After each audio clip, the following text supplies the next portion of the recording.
නමෝ තස්ස භගවතෝ අරහතෝ සම්මා සම්බුද්දස්ස සෝ භගවා ඉතිපි අක්ඛාතාරෝ.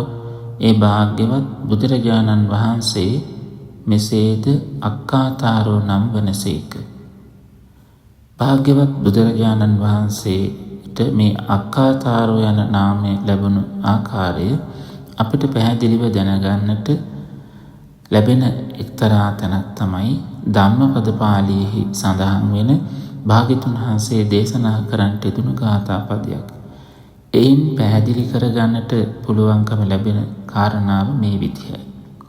භාග්‍යවත් බුදුරජාණන් වහන්සේලා මේ චතුරාර්ය සත්‍ය ධර්මයන් දේශනා කරන අතර විශේෂයෙන් භාග්‍යතුන් වහන්සේලා සසර කතරින් එතර වෙන මාර්ග ප්‍රතිපදාව පැහැදිලි කරනවා.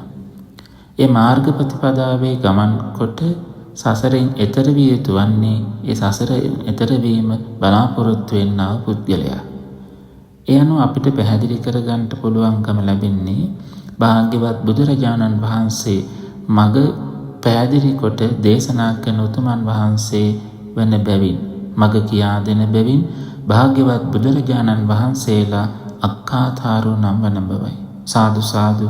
අක්ඛාතාරෝ නම් ගුණ සමන්නාගත සම්මා සම්බුදුරජාණන් වහන්සේලාට අප සැමගේ උත්තමාංග නමස්කාරය වේවා.